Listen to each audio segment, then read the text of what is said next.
Hey y'all, welcome back to the channel. If you're a returning visitor, thank you so much for watching again. It really does mean the world. I'm of course here with Nana and Lucifer, two feminist icons, if you will. If you are new to the channel, thank you so much for checking it out. I invite you to subscribe. I will preface this video, as I try to do with all of them, and let you know that there are three main pillars to my channel. Number one being I'm force feeding you Disney vlogs from either Disneyland or Disney World, so you're very much welcome. Or we're talking about film and TV, so if you are a fan of, really deep unpacking of film and TV, please check out my playlist, but more specifically, my most recent movie hour with my dear friend Chad, where we reviewed one of my top 5 favorite films of all time, The Fountain. It would mean the world, especially if you've seen that movie, to comment and give it a thumbs up. We put a lot of time and effort into making those videos, and yeah, just check it out. It means the world. And the third pillar being probably the most important, I don't know, Disney's pretty effing important, but the third pillar is women's issues, and specifically the politics of periods, the politics around menstruation. This has been an issue that's been important to me unconsciously my whole life, right? But, well, at least since age of 11, but more specifically since 2015, when I became involved with a nonprofit called #HappyPeriod, which provides menstrual hygiene products, education, and awareness to homeless and underserved menstruators across the country. So if you're interested in finding out more about Happy Period or how you can get involved in doing something similar in your community, I really implore you to check out my Happy Period playlist. It has all of the information on the history of the organization, the history of my chapter, the Bay Area, and lots of other more, detailed videos on specific subjects around the politics of periods. That being said, if you're interested in broader topics about women's issues, I do have a women's issues playlist that provides, some film and TV reviews along with the Happy Period stuff and just some general conversation. So anyways, that's the breakdown. Today, we are here to talk about the politics of periods again. So if you are new, again, inviting you to subscribe, specifically because with the channel having this particular pillar as part of what holds it up, it's very important to me that this information is shared and disseminated, and that there's a dialogue going on, whether it's happening in the comments or in your own life. So by subscribing to the channel, you're also, obviously helping me grow, but you're helping to grow the awareness around this particular subject. So with that being said, cheers. What I wanted to discuss today is 2 articles that came out in the past month or so. One came out late August, the news broke in late August, one more recently in the past week and a half or so. Both very politically charged, but they are both centered around the conversation of period shaming and stigmatization. And one of Chelsea's missions with Happy Period, her being the founder of this nonprofit, is in addition to the distribution of said menstrual hygiene products, that the public become aware of the still in 2019 going on 2020 issue of stigmatization around blood coming out of vaginas, and the shame that men and women project onto others, and the shame that we carry even with ourselves around bleeding once a month. And how do we have conversations about that? How do we break that taboo down such that things that we're about to discuss don't continue to happen? Because, well, they're senseless, number one, but more than that, it's just baffling to me that in 2019, the year of our Lord, this stuff is still happening because people aren't properly educated both at home and in the public school system. So rant over.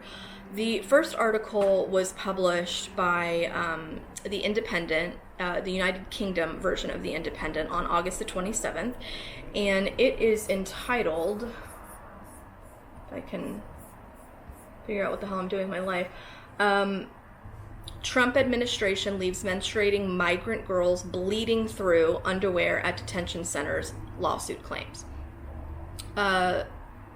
This article,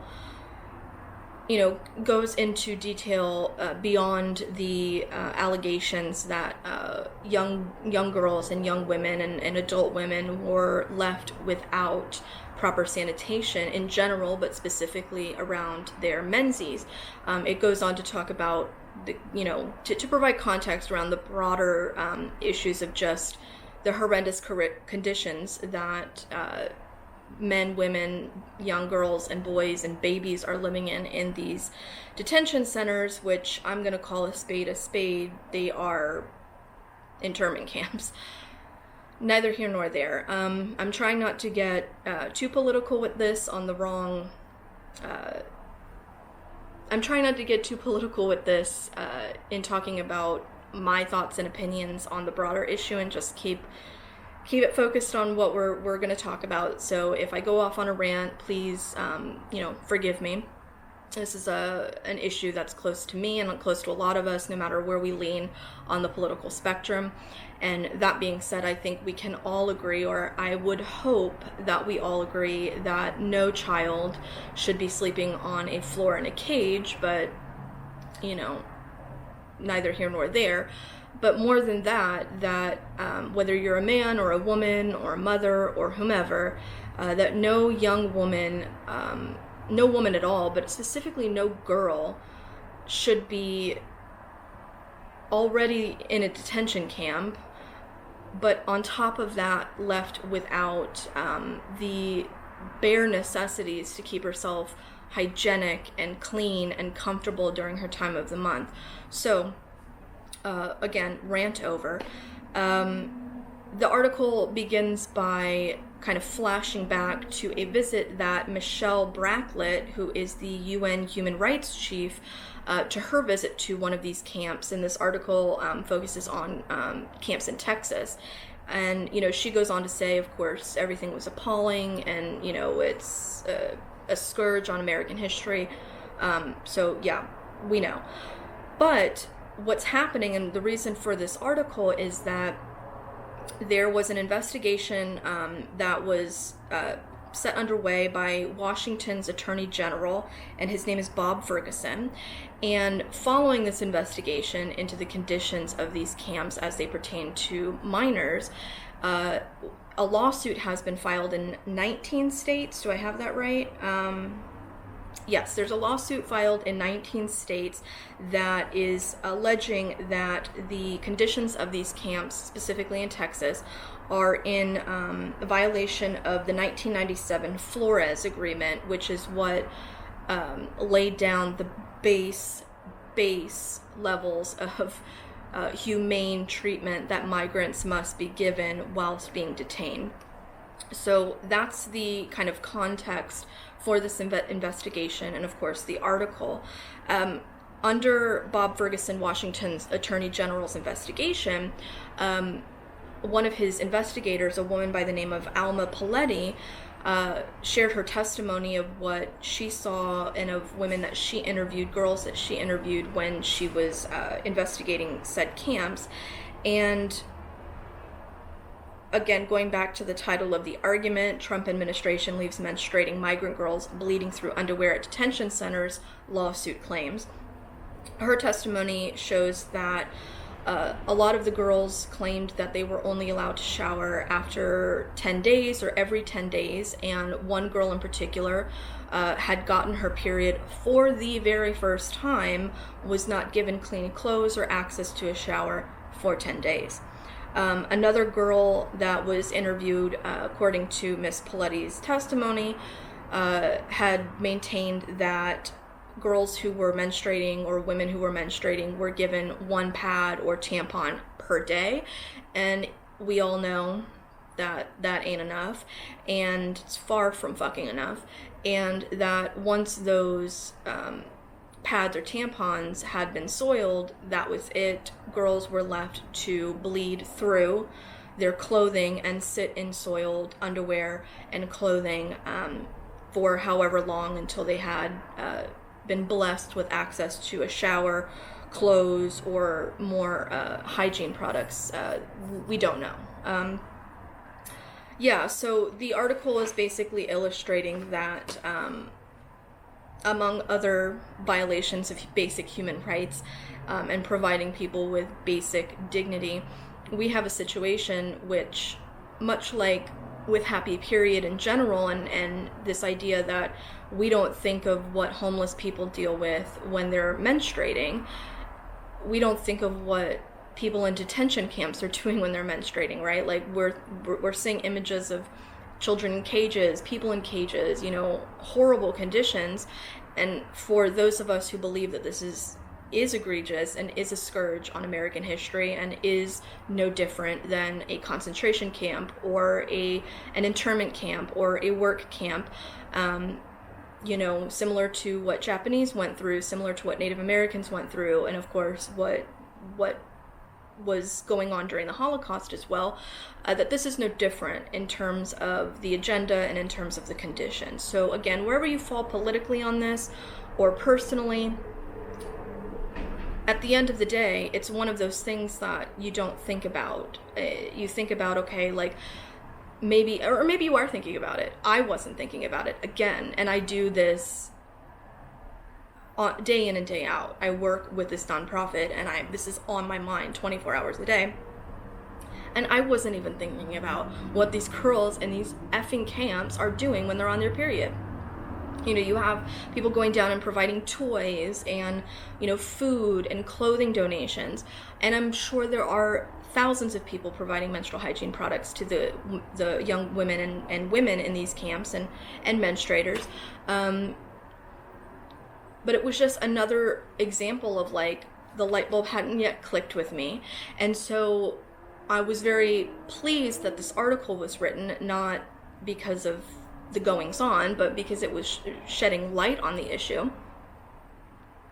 Excuse me. And, bringing awareness to it. So in the description box of this video, I will link, of course, the articles that I'm referencing, but I'm also going to be linking some organizations that you might check out that you can donate to financially or in terms of actual product and inventory, such that, again, whatever your political leanings, I think that if you are a human being with a brain and a heart, that you can understand that a child, especially a young woman who is getting her menstruation, her menses, her menstrual cycle, her period for the first time while being detained in a strange country where she does not speak the language, that at the very least providing her with some pads and tampons is not going to infringe upon your political leanings. So anyways, I will link some organizations that are making sure that these products are getting there in the description box. So that's article number 1. Article number 2 is a more recent situation. Now this was originally posted by a local outlet in Kenya called the Daily Nation, but it's been disseminated across the Associated Press, and I'm referencing the Huffington Post article just because it's got a tight outline of what went on. But the article came out on September 13th by Alana Vaglianos, and the title of this article, again, it will be linked in the description, is 14-year-old Kenyan girl dies by suicide after teacher allegedly period shamed her. So let's take a step back. What is period shaming, right? Like, we've all heard of fat shaming, we've heard of shaming in general. Whether or not you've heard of period shaming, think of it just in terms of, being in grade school or high school, whenever it was that you first got your period, and having to hide your pads or tampons in a pencil case, or, maybe you bled through your uniform or your school clothes and, boys and girls laughed at you, or, even as an adult woman, we still hide our tampons and our pads when we go to the bathroom. There's still, if you were to bleed through your clothing at your place of work or in public as an adult, there's still like that stigma of like, ugh, like we can't even show red blood or red simulated blood, the color red, when we're selling pads and tampons to the demographic that has blood coming out of their vaginas. We have to use blue, okay? Some companies are starting to change and advertise using the color red, thank God, but again, it's 2019, the year of our effing Lord, and we still can't handle the fact that blood comes out of a vagina once a month. Like, we can't wrap our head around it for some reason, and it's not even like a conscious thing. I don't believe people are consciously like, ugh, unnatural, unclean. I mean, I don't think the majority of us are living with a Leviticus type of mindset in 2019, but I mean, there certainly are some of us. But more than that, I think it's unconscious, even with women who menstruate or trans men who menstruate. Like, there is still that, like, oh, I don't want people to, like, see my pad through my shit when I'm walking, like, I don't want to obviously bleed through, I don't want, like, to have sex on my period, like, there's all this stuff around it that even the ones of us who are bleeding carry. So period shaming, just the idea that somebody in 2019 would feel inclined to mock somebody for bleeding, period, just confounds me. But, and I want to be very diplomatic about what I say next before I go into this article, it's very easy to lump the countries of Africa together, and it's very easy, I think, for people in the West, even educated people, to kind of still see Africa as just so, I'm trying to be as diplomatic as I can be in my articulation of this, primitive, very third world, archaic thinking in a lot of ways, tribal thinking in a lot of ways. And these aren't necessarily bad words or bad things, because we obviously know there are communities and tribes in Africa that very much live in a different paradigm, and that's perfectly acceptable and actually quite beautiful. But with certain countries being finding themselves rubbing against the effects and the aftershocks of colonialization for centuries, and again, also currently against the influx of Western modernity and politics and all the rest of it, you have an incendiary situation.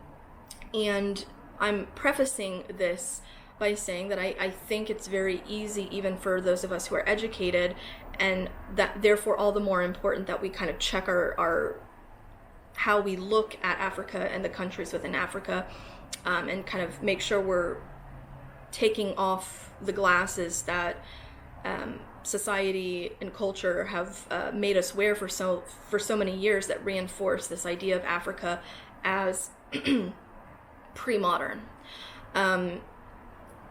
And the reason why is because although Africa is a lot of countries in Africa are extremely modern, highly westernized, even, for better or worse, there are still parts, and not just in Africa, but in countries across the world and continents across the world, where we have cultures who existed in pre-modern paradigms and pre-modern ways of thinking, and in interacting with their environment and their world and their community, that are, again, pre-modern, and therefore are attached to some mythologies, some belief systems, and some wisdom traditions that may not have access to, or may not have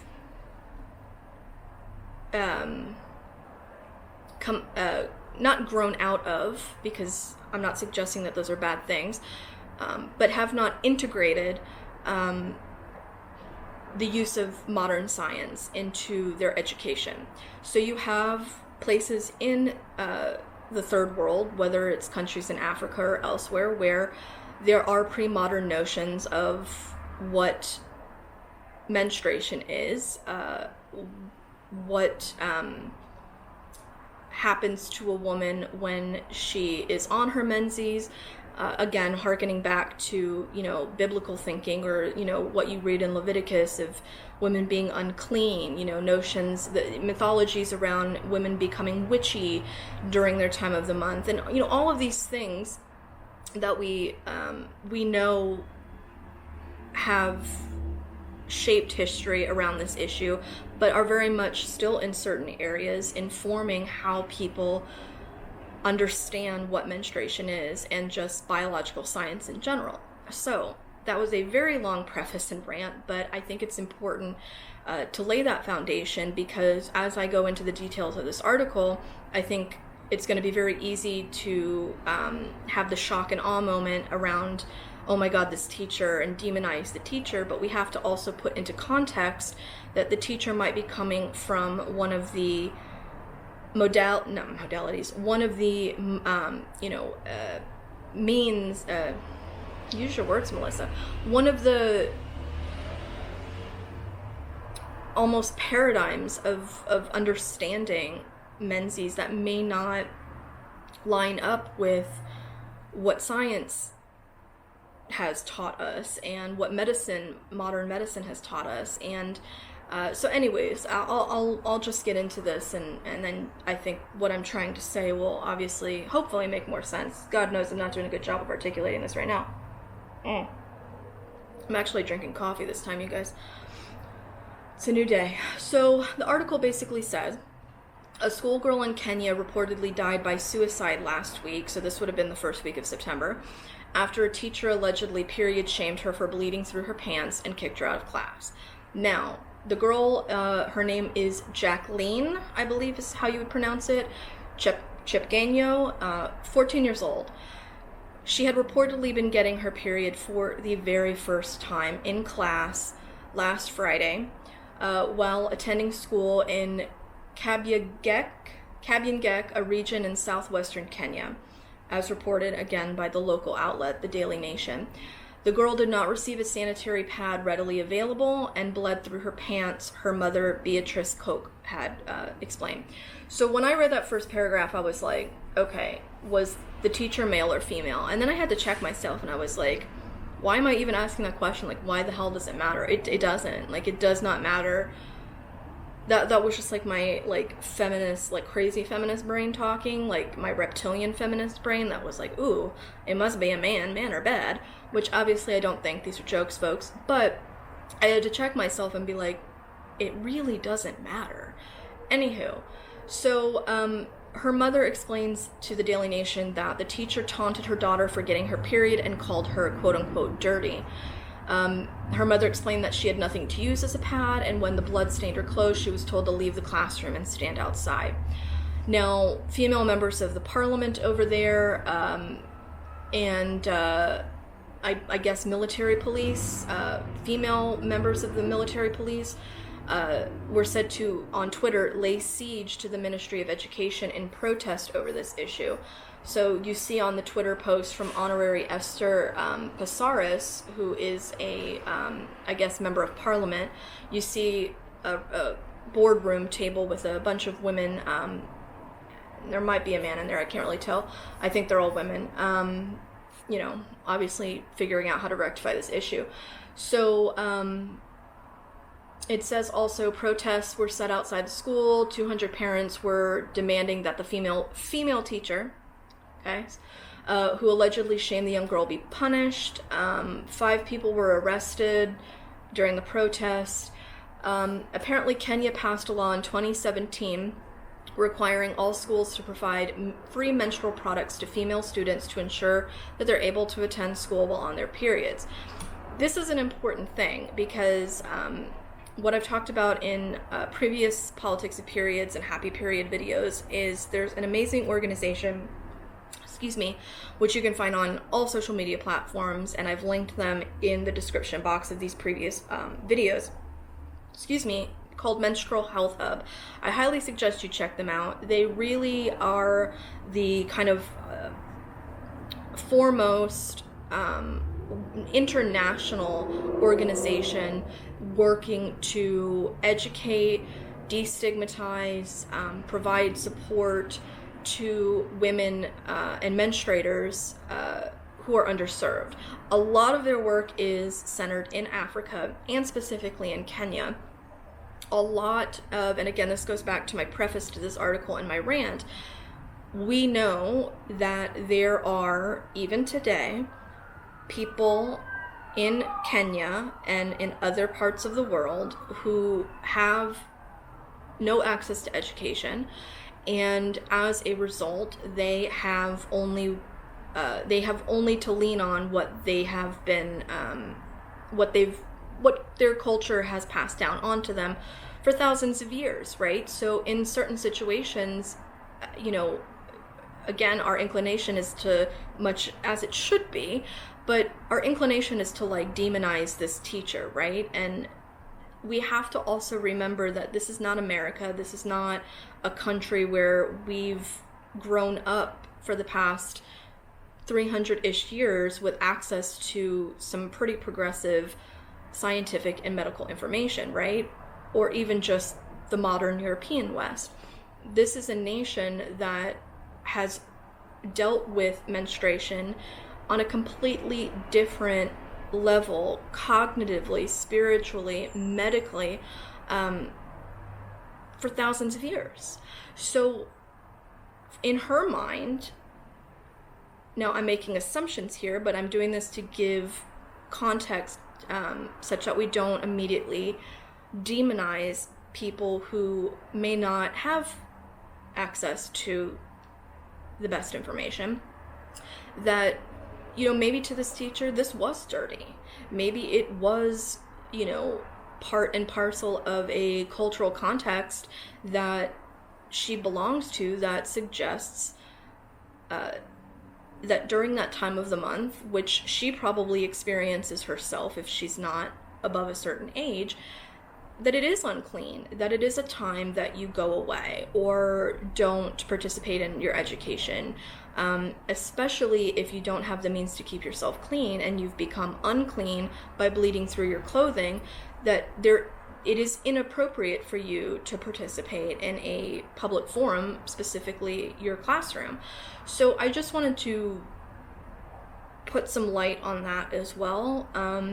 And I'd be interested to hear some feedback on this. But it's very easy to demonize, but we don't have all of the facts. The article even goes on to state that we don't know exactly why the girl decided to commit suicide. This is all based on, the assumption that this was the catalyst, but ultimately, the girl did not leave a suicide note. We don't know, but we can glean from context that this was something that this girl was ill-equipped to deal with. So here we have a couple of different things going on, right? We have the basic situation where girls don't have access to free menstrual hygiene products, period, but still not even in their places of education, even when a law was passed going on 4 years ago. There's still a lack of education around menstrual hygiene in adults and in young women, and it's possible that her mother may not have educated her on how to deal with getting her menstruation, her menses rather, for the first time. And that's why she maybe didn't have the tools to withstand the shaming. Not that she should be expected to, but, to have maybe some more tools in the toolbox such that suicide wasn't the only way out for her. So it's just a horrifying scenario, and unfortunately this is the one that got reported, but we know that this is probably happening at an alarming rate, and to young women that aren't reporting it, or that's not making international news or even local news. So I'm going to link this article again below, and I will put some information around Menstrual Health Hub and how they're working to rectify these situations. But I just thought, you know, the confluence of these two things happening, or these two articles kind of coming to light and making international news within, you know, 2-3 weeks of one another, warranted a discussion, because again, it's the things we take for granted here in the West or wherever where you have the privilege and the blessings and the means to provide these things for yourself, and or have been given an education around your menstrual hygiene and what menses is, and the tools to deal with incidents that may occur in your life where you are shamed or where it is stigmatized, which it very simply still is, even here in America in 2019. But again, I just want to invite you guys to comment below, give me any feedback if you know of any organizations that are specifically working to provide menstrual hygiene products to the camps, whether they be in Texas or wherever here in the States, for migrant women and young girls that I might not know about. Please list them in the comments. If you choose to comment, whatever your political leanings, please just be diplomatic, be polite, and remember that at the end of the day, we're very simply talking about making sure that young girls, some as young as 6-7 years old, who have their menstrual cycle are not sitting in soiled, blood-soaked clothing for days on end where they could potentially get infections and die. And even less than that, just to provide these young girls who are in a situation through no fault of their own, are given dignity whilst they're already enduring an unimaginable circumstance. So yes, let's open a dialogue, comment below. Please again subscribe and share this, because I think the dissemination of this information is absolutely critical. Again, whatever your political leanings, check out the Happy Period playlist, check out the Women's Issues playlist if you want to like dive a little bit deeper into what Happy Period is, what the mission is to destigmatize periods and the politics, like we're talking about, around it. So yeah, thank you again for watching. If you guys also know of any articles or similar situations that you've come across in the news, please feel free to link those below. Again, share and disseminate information. Be respectful if you do choose to comment. And yeah, I just thank you for watching and keeping an open mind. And I love you guys, and I'll see you on the other side. Bye-bye.